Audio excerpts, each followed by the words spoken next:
we're going to go ahead and enter into our third general roundtable discussion. Nick is gone now. Professor Nick Schlegel has left the building. But if somebody else wants to come up and join me for a discussion. Okay, you want to? I was going to say, I will. I'll gladly stay. Of course. Well, you feel free to chime in from there. Poor Nick is no longer with us. Sorry, Tom. All right. Okay. Christina is joining me here. Hello. All right. Are we ready for the third discussion point? Let's see what this is. Movie where actors weren't warned of scares prior to filming. Okay. The best example I can think of off the top of my head is the original Alien. The chestburster scene was not, the crew was not informed, well, the crew was, but the actors in the dining scene, they weren't informed of what was going to be taking place. So the terror was pretty genuine on their faces with that. I did not know that. I know Summer mentioned one earlier while I was prepping that one. I'm not sure. Blair Witch Project. Oh yeah, with the viral marketing for it and everything, because that was I actually not to put it on We myself got a again, really good glow on the eyes on the Skelly right now.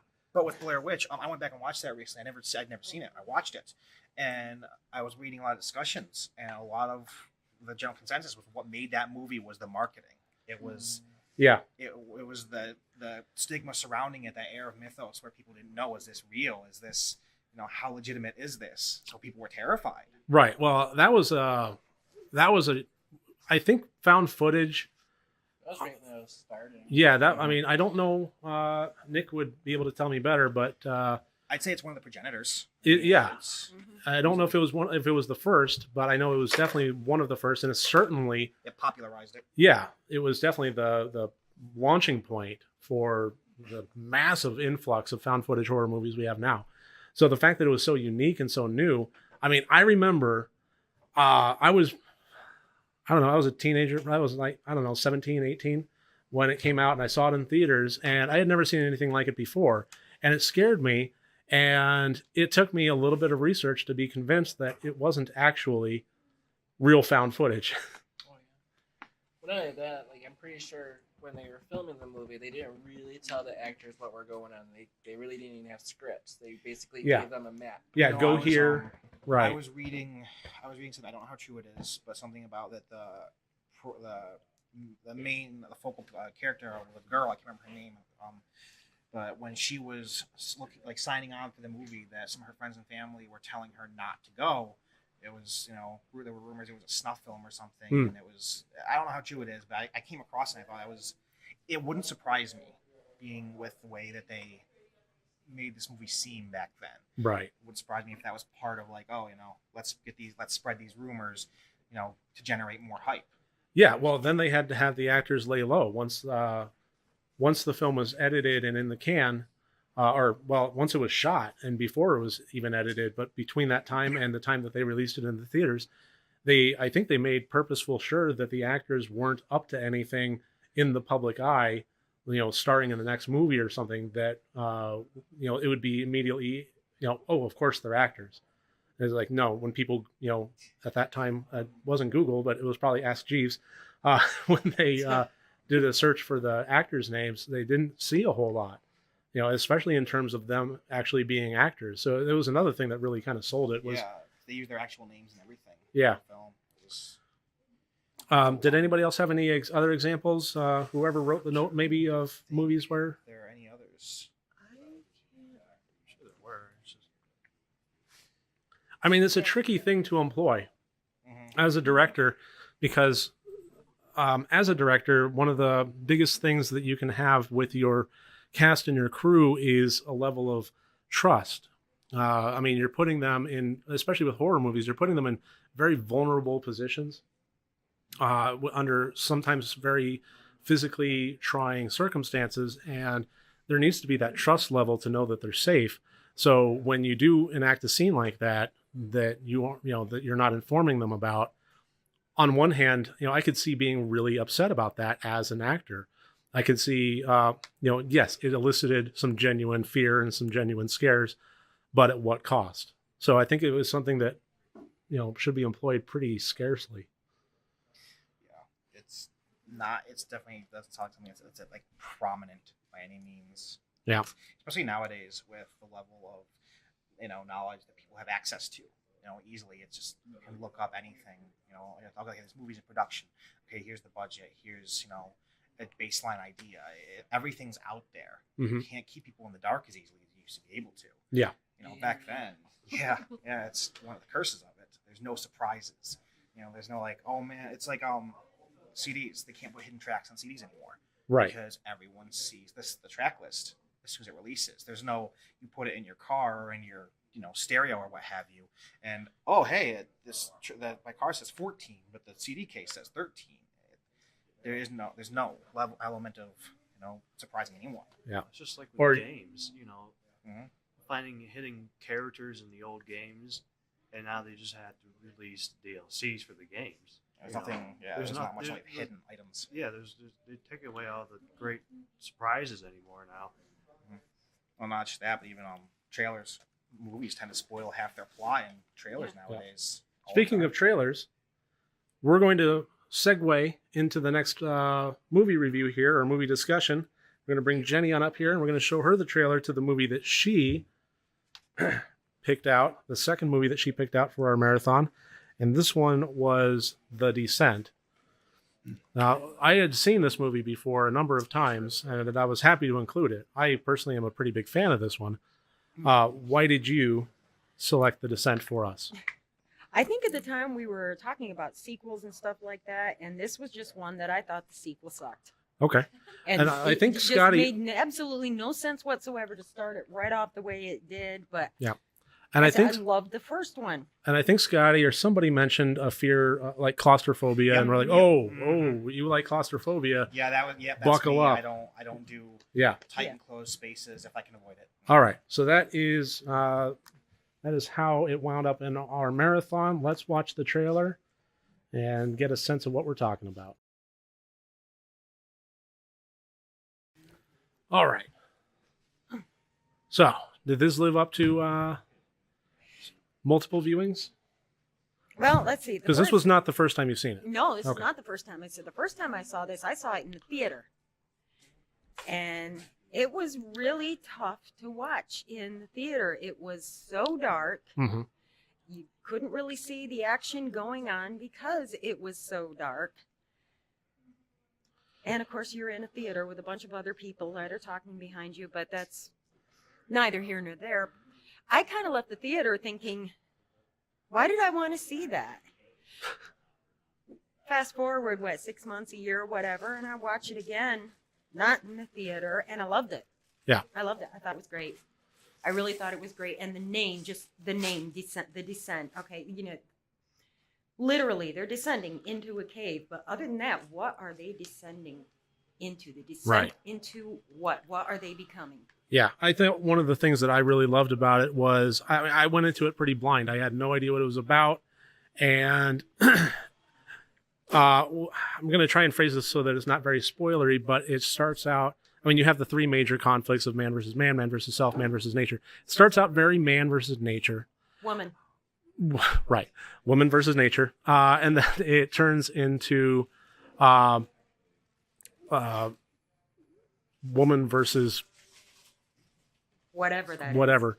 It deviates away from the original concept about halfway through or so, and turns into, not a different movie, but it adds another element to it that completely flips the tone. It does, because you think you're going into, okay, there's this group of women, they're going down, now they're getting lost, and you're thinking they're going to turn on each other in the dark. They're going to go crazy. They don't know where they are. They're getting stuck. They're claustrophobic. They're running out of, their batteries are running low. They don't know how they're getting out. And then they find out they're not where they thought they were. And right about that point, now we're going to throw in this other element. Yeah. I really, really like that. Because I think, honestly, as far as them just being trapped in the cave, that for an hour and a half, that can only go so far.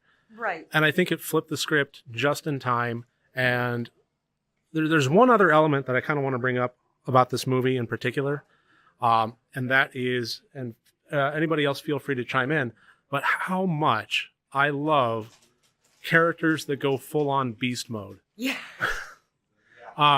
Okay, 28 Days Later, great example of that. This movie was a fantastic example of that. Mm-hmm. It's just something that I love to watch, and this movie did that really well. It sure did. And he took this meek little character, put her in a situation, and she just goes full on. Yeah. Full force. What did the remaining people over here think of the Both descent? of you. Yeah. Scotty's going to be over as soon as he gets a drink of water. It's more of a fear for me that you're trapped underneath the cave. That right there. So the claustrophobia the was more of an claustrophobia element. really sets the tone for me. Which again, I mentioned the movie earlier called Sanctuary. I believe it's called Sanctuary, where they same thing. They all go, group of friends go diving in a cave mountain, diving, and they get trapped.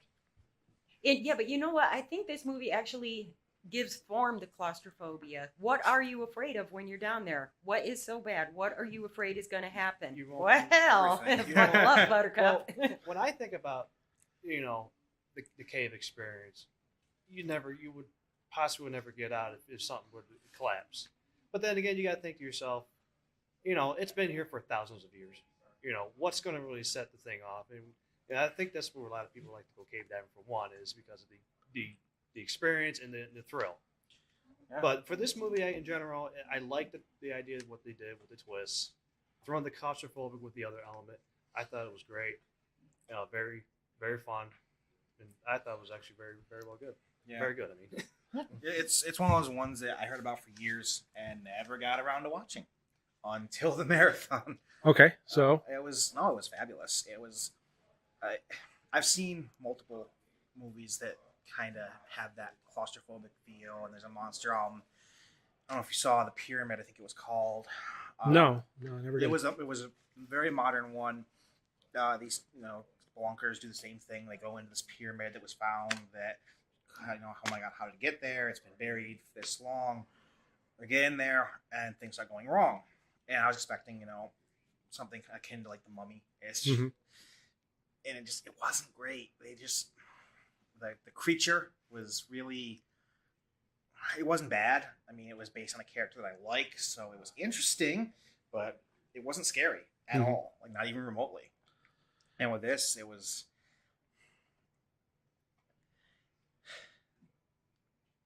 It's hard to describe. I don't want to spoil the. No, but I mean, reveal, I give but it. it's way more threatening. Yeah. There's a lot more, and it was a lot easier to get turned around. I mean, there's a lot of times, Right. they go through this network of caves and. If you get the chance, you should look up on YouTube the making of video of it because it's actually pretty impressive.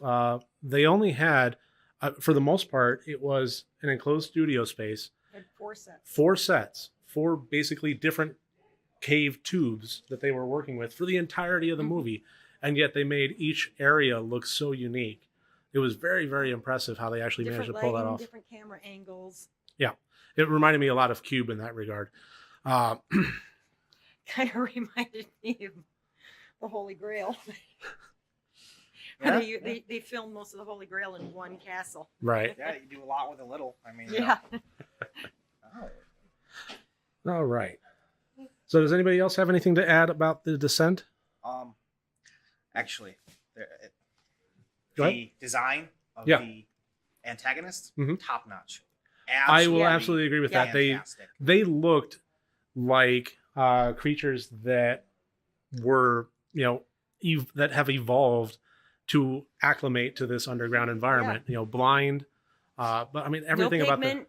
everything about the Pigment, creature no design. hair. Yeah, it reminded me of a lot of nature documentaries I've seen where they go deep cave exploring and the insects and whatever life they find down there. This was like this movie's creature version of those, Yeah. and I really, really liked that. Deep sea as well. I got a very deep sea creature feel from Right. them being with. Yeah. And just- the way they moved. Yeah. Mhm. Oh yeah. It was unnatural. Yeah. Like, it looked right for them, but The communication. Yeah, it was the a clicking. Yeah. echolocation. Honestly, altogether, very impressive. If you haven't seen The Descent, I really do recommend it. If you have claustrophobia and you're scared of watching movies about it, tough. You should still watch it because this would be a great movie. Also, Just test whatever that you out. do, don't watch the sequel and ruin it for yourself. Yeah, Jenny's not a fan of the I sequel. found I out am not, after we at all. watched it. The ending that we saw, Yeah. was a UK only version that was not released in American theaters. Right. I didn't know that. I thought that was really interesting. Yeah. Okay. I thought the ending was too dark for American audiences. This is a little tough to talk about without being spoilery. But Yeah. Let's just say, okay, the ending that we saw was different than the American release in that the American release had the same ending, but it cut off, say, 30 seconds earlier. Yep. Mhm. So knowing that, which would you say that you would prefer? Oh, I'd say watch the original ending. Watch the one that the filmmaker intended. 'Cause The UK version, because then there would not be a sequel. All right. okay. So thank you, Jenny, for choosing The Descent Absolutely. and talking about it with us here.